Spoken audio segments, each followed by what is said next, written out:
Aún desde los restos dispersos del antiguo Imperio Romano, llegan hasta nosotros los ecos de la grandeza que fuera Roma.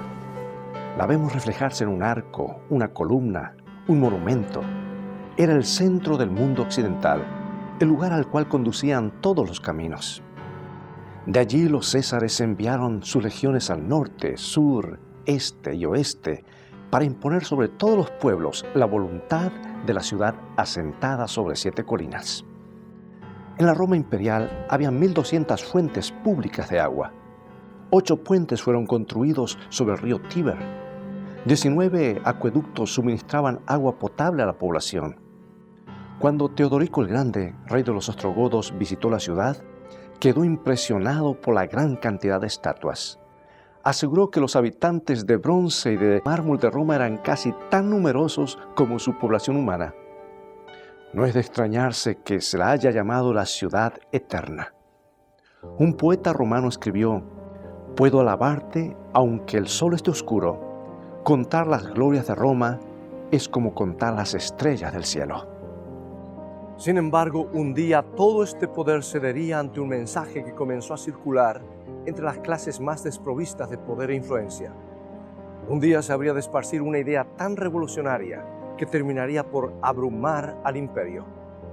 En nuestro programa de hoy de la serie Fe a toda prueba, comenzaremos a buscar el corazón de este acontecimiento extraordinario. Así que toma tu Biblia, no te vayas, mantente en sintonía.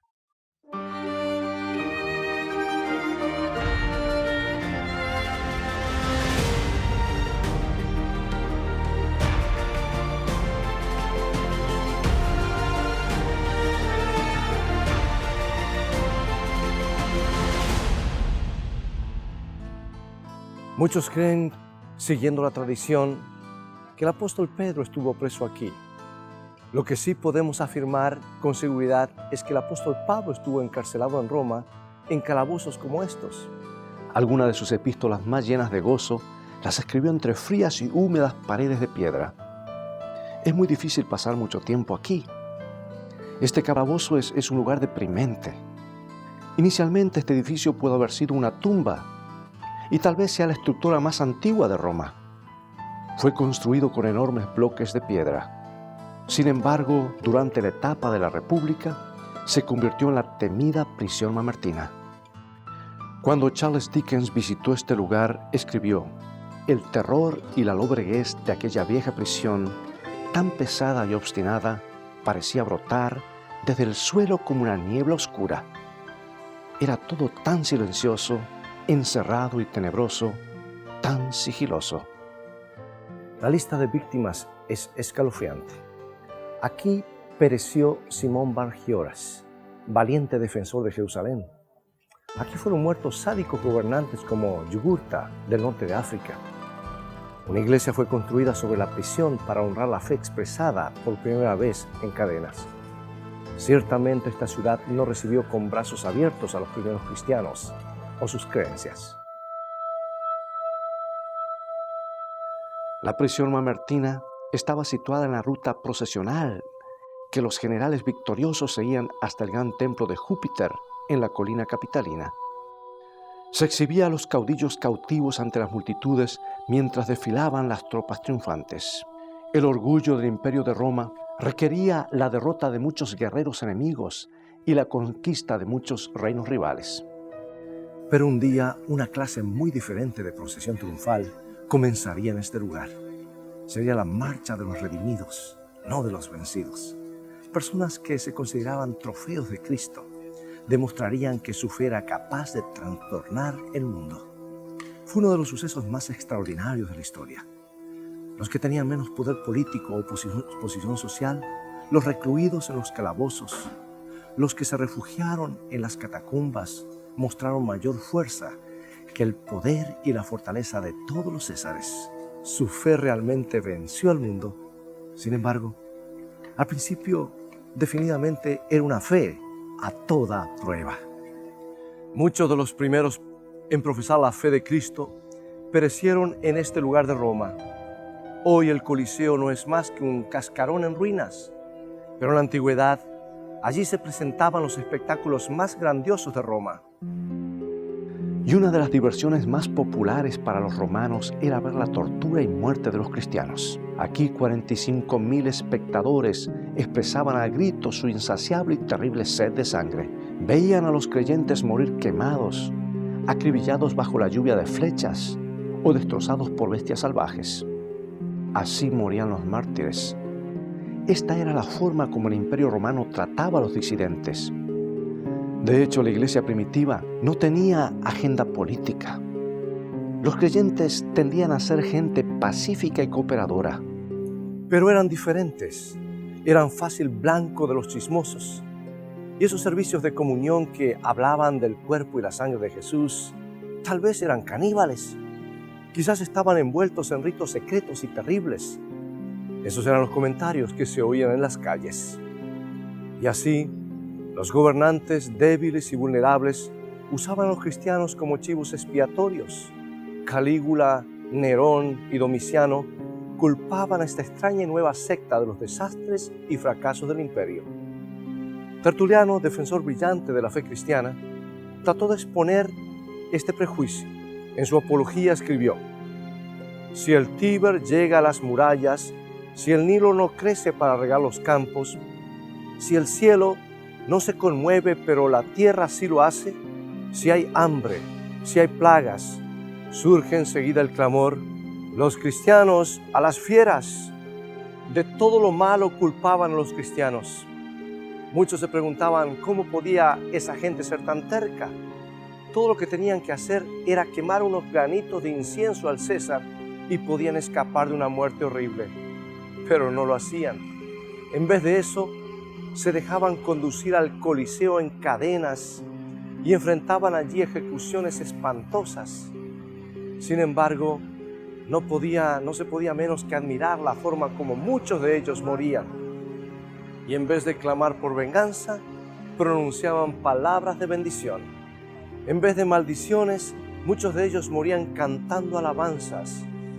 Por ejemplo, Policarpo, uno de los padres de la iglesia, antes que le prendieran fuego en Esmirna, ahora Izmir en Turquía, pronunció estas palabras: Padre de tu amado Hijo Jesucristo, por el cual te hemos conocido, Dios de los ángeles, los poderes y toda la creación, te bendigo por considerarme digno de vivir este día y esta hora. Esa era la clase de fe que se opuso al poder de Roma. Y uno de los hechos más maravillosos de la historia es que ganó la partida. Y a pesar de los mejores esfuerzos de los poderosos gobernantes romanos, a pesar del prejuicio popular, a pesar de carecer completamente de poder político, estos creyentes perseguidos al final ganaron. Su fe conquistó a Roma. ¿Y cómo fue que sucedió? ¿Cómo pudo este pequeño grupo de creyentes de una oscura secta judía prevalecer frente al enorme poder de Roma? Los historiadores señalan a este monumento como la respuesta. Es el arco de Constantino, construido en el año 315 después de Cristo para conmemorar la victoria de Constantino sobre Magencio en el puente Milvio. Constantino era el emperador que se convirtió al cristianismo y eventualmente lo estableció como la creencia oficial del imperio. Gradualmente los templos paganos dieron paso a las basílicas cristianas. Pero la gran pregunta es, ¿por qué Constantino hizo ese gran cambio en el imperio? Según la mayoría de cuentas, era simplemente un político oportunista. Algunos lo ven como megalomaníaco. La conversión de este hombre puede haber sido genuina. Sin embargo, algo lo obligó a mirar en dirección de la fe cristiana mientras trataba de consolidar su control de poder. La respuesta es que el Evangelio ya estaba ganando, ya estaba capturando los corazones y mentes en todos los rincones de Roma, ya estaba reemplazando al paganismo como la fuerza conductora espiritual de la sociedad. El Evangelio proclamado por esos hombres encadenados en los calabozos de Roma había demostrado ser más convincente que toda la rica tradición de la Roma imperial. Demostró ser más fuerte aún mientras los creyentes eran llevados al Coliseo para ser asesinados. Ahora bien, ¿en qué consistía ese Evangelio de los apóstoles? Por supuesto, mucho se ha escrito al respecto. Muchas tradiciones religiosas han sido establecidas a su alrededor. ¿Pero podemos todavía hoy llegar al corazón del Evangelio? ¿Por qué se lo consideraba buenas nuevas? ¿Podemos captar la esencia original del cristianismo? Eso es lo que estaremos investigando en esta serie Fe a toda prueba. Queremos averiguar cómo el Evangelio ha sido capaz de brillar a pesar de las poderosas fuerzas que intentan ahogarlo. Queremos investigar cómo puede fortalecer nuestras vidas, cómo puede brillar e iluminar nuestro día. Estaremos estudiando específicamente y especialmente la vida de algunos héroes de la fe poco conocidos que iluminaron algunos de los días más oscuros de la Edad Media. Comencemos viendo el aspecto del Evangelio en el Nuevo Testamento. Pienso que obtenemos una clave importante acerca de su esencia en la forma como los apóstoles comenzaron sus cartas. Tomemos, por ejemplo, el apóstol Pablo, que escribió la mayoría de las epístolas del Nuevo Testamento. He aquí su saludo a los creyentes de esta ciudad. Él termina aquí en Roma diciendo lo siguiente. Romanos capítulo 1, versículo 7.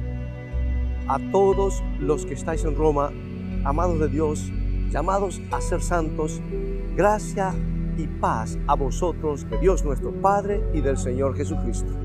Y al escribir a la iglesia de Roma, Pablo tenía muchas cosas que necesitaba decirles. Había conflictos, había dificultades, pero comenzó la carta enviándoles la gracia y la paz de Dios. Pablo también escribió una carta a la iglesia de Corinto y comenzó diciendo gracia y paz a vosotros de Dios, nuestro Padre y del Señor Jesucristo.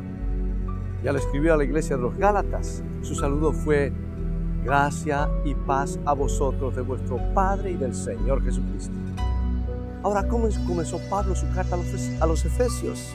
Él dice, gracia y paz a vosotros de Dios nuestro Padre. Lo mismo sucedió con los filipenses y los colosenses y los tesalonicenses. La forma como comienza una carta siempre nos dice algo del punto de vista de la persona que la escribe. Nos dice cómo toma y considera la vida, cómo se relaciona con los demás. El Evangelio de Pablo, el Evangelio de Pedro, el Evangelio del Nuevo Testamento es un Evangelio que siempre comienza con gracia y paz a vosotros. Aunque no lo creamos, el Imperio Romano también trajo mucha paz al mundo. Trajo el fin de muchos conflictos. Los historiadores dieron un nombre a este periodo, Pax Romana. Sin embargo, esa paz romana se basaba en una cosa, la conquista por la fuerza. Realmente la paz romana comenzó cuando ya no quedaba nadie a quien derrotar. Las legiones de los Césares ocupaban tierras desde Inglaterra hasta el norte de África. Los reyes rivales y sus ejércitos habían sido exterminados. Fueron asesinados por conquistadores como Tito.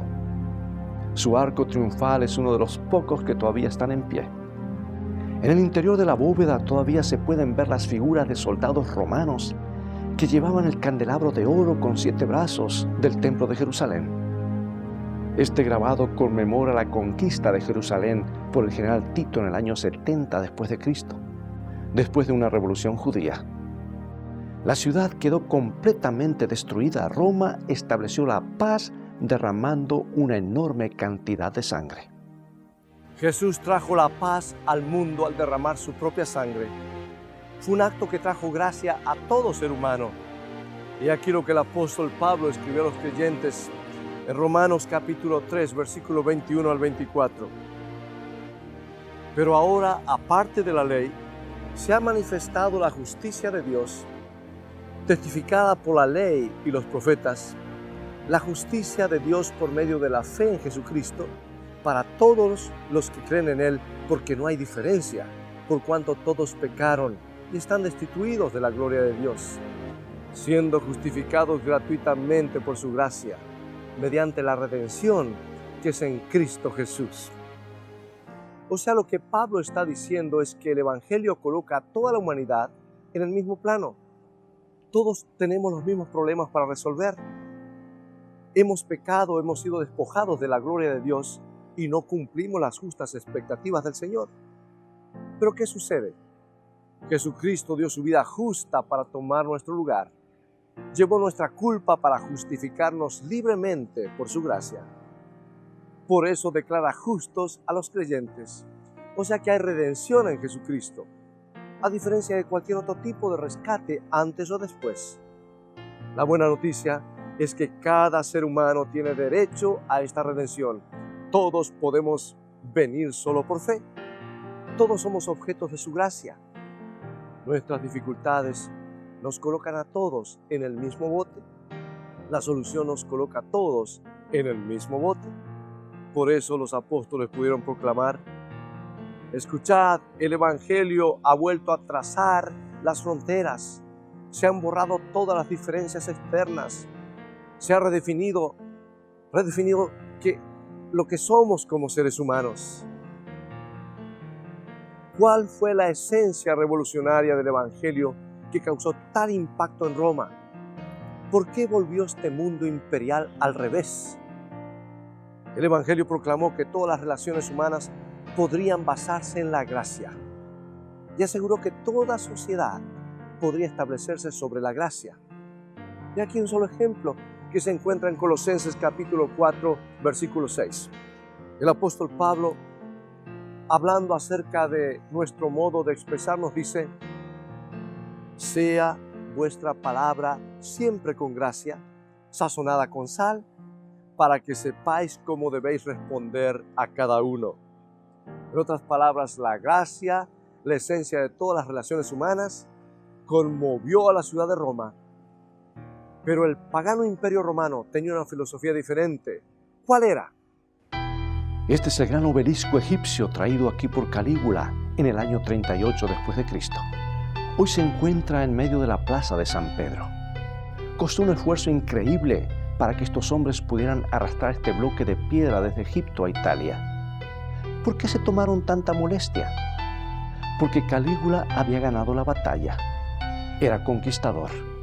Los monumentos del Imperio Romano eran creados para mostrar una cosa: quién estaba arriba y quién estaba abajo. Calígula pudo decir a los gobernantes de Egipto: yo estoy arriba, ustedes están abajo, soy dueño del obelisco. Lo que es más, pudo colocar el obelisco en su circo, el extraordinario anfiteatro donde las carrozas corrían y los gladiadores luchaban. Pudo presidir con esplendor sobre la muerte y la vida. En Roma, arriba y abajo eran conceptos muy importantes. Sus ciudadanos acudían en multitud a ver los combates entre gladiadores y participaban subiendo el pulgar o bajándolo cuando veían a un pobre luchador sangrando en la arena. La relación amo-esclavo dominaba en Roma. Un sinnúmero de esclavos eran traídos aquí de todas las tierras del imperio. Todos los reglamentos eran formulados por los poderosos. Todo el trabajo lo hacían los derrotados. Este era el mundo que chocó con el Evangelio. La catedral magnífica que está frente al obelisco fue construida en honor al apóstol Pedro, el ex pescador que unió su voz al gran coro de gracia. Su epístola comienza con las palabras: gracia y paz os sean multiplicadas. El apóstol nunca dejó de maravillarse de las riquezas de la gracia, de la profundidad de la gracia, de la forma como la gracia de Cristo abunda para todos. Su mundo no era asunto de dominar y someter. No se trataba de ganar o perder. No consistía en construir monumentos para celebrar sus conquistas. Consistía en vivir la vida de la gracia. Y en su mundo no habían griegos o judíos, no habían esclavos o libres. Toda la humanidad estaba bajo la sombra de la cruz. Y Pablo se dirige de nuevo a los romanos en Romanos 5, 1 y 2 y dice: justificados pues por la fe tenemos paz para con Dios por medio de nuestro Señor Jesucristo, por quien también tenemos entrada por la fe a esta gracia en la cual estamos firmes y nos gloriamos en la esperanza de la gloria de Dios. Esta gracia en la cual estamos firmes, me gustan esas palabras. Todo un mundo está encerrado en esa frase. Los creyentes construyeron una nueva sociedad en la gracia. una gracia que era accesible a todos por fe. ¿Y cuál fue el resultado? Esta es la Santa María Mayor, una de las iglesias más antiguas de Roma y el mejor ejemplar del primer estilo usado en la conversión de basílicas cristianas en la ciudad. Durante siglos ha sido un foco principal de interés entre los peregrinos. ¿Por qué la gente viene aquí? Porque muchos desean hacer contacto con esta sociedad de gracia que fue creada en el primer siglo. Y aquí como los primeros creyentes fueron descritos en una carta a un romano llamado Diogneto. El autor enfatiza cómo los cristianos no se distinguían por un lenguaje o costumbre. Sin embargo, tienen su propio tipo de ciudadanía. Él decía, aman a todos, pero son perseguidos por todos. Carecen de todo y sin embargo tienen abundancia de todo. Sus nombres son manchados, sin embargo son limpiados. Son tratados en forma escandalosa, pero se comportan respetuosamente con los demás. Para simplificar, lo que el alma es para el cuerpo, así son los cristianos para el mundo. Iglesias como esta fueron construidas para celebrar esta increíble gracia que los cristianos primitivos trajeron al mundo. Pero hay un problema, hay un desafío. La gracia no es un objeto que podemos poseer. No podemos preservarla como una reliquia. Si queremos que la gracia nos transforme, debemos quitarle sus ligaduras y ponerla en libertad.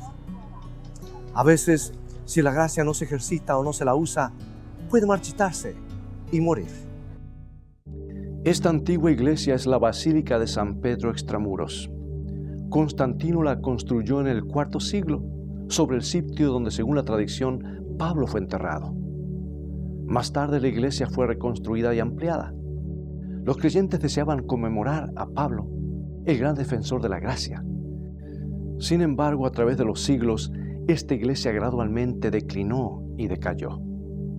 Las marismas que la rodeaban se convirtieron en pantanos insalubres. Los pocos monjes que quedaron en la basílica no molestaban a las ovejas que comenzaron a recorrer sus terrenos. En 1823, un incendio la destruyó por completo. Los líderes de la iglesia reconstruyeron San Pablo y la convirtieron en una estructura magnífica. Pero la gloria de la antigua basílica desapareció para siempre. Lo que le pasó a esta iglesia es lo que le puede pasar a la gracia. Puede decaer dentro de nosotros. De hecho, es lo que exactamente le ha sucedido a la fe de un sinnúmero de personas. La fe que triunfó contra todas las posibilidades llega a ser solo un buen recuerdo que tratamos de preservar. El evangelio revolucionario se reduce a una antigua historia que una vez escuchamos. Podemos crear monumentos a la grandeza original del evangelio, pero en su interior puede no ser más que espacios vacíos e inhóspitos. ¿Es posible que exista una sociedad de gracia todavía hoy? ¿Podemos crear nuevas relaciones basadas en el evangelio? ¿Podemos escapar del mundo bipolar, donde todo es arriba o abajo, donde solo se reconoce el dominio o la esclavitud? Estoy convencido que el Evangelio de Jesucristo no ha perdido nada de su poder. Hoy es más revolucionario que nunca. Y lo demostraremos en esta serie de programas Fe a toda prueba.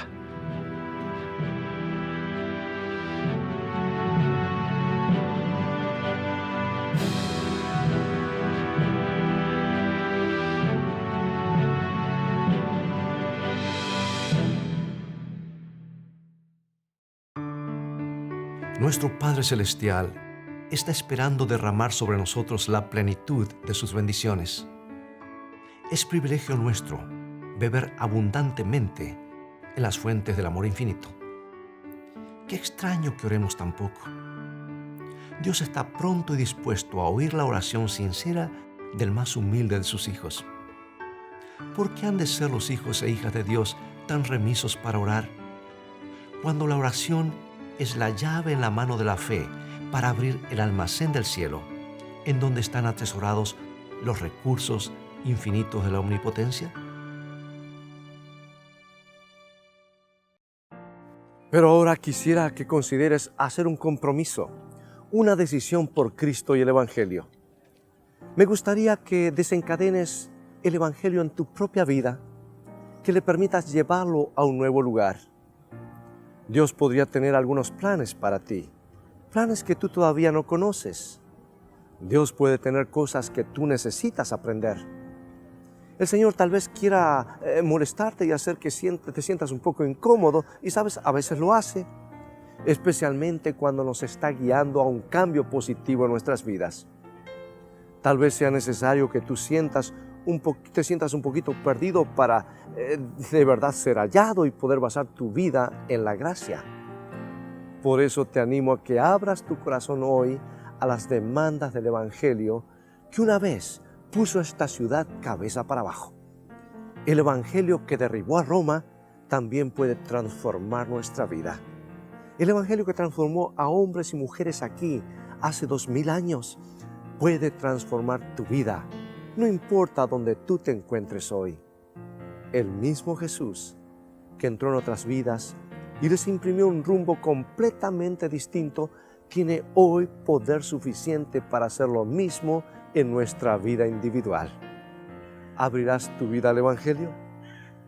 ¿Abrirás tu corazón a la presencia de ese mismo Jesús? ¿Lo harás mientras oramos? Padre Celestial, te agradecemos de todo corazón por haber enviado a tu Hijo a este mundo con su gracia y su verdad. Gracias por haber sacrificado la vida de tu Hijo y darnos así acceso a tu gracia. Te agradezco por los primeros creyentes que vivieron conforme a la gracia que encontraron en la vida de su Hijo.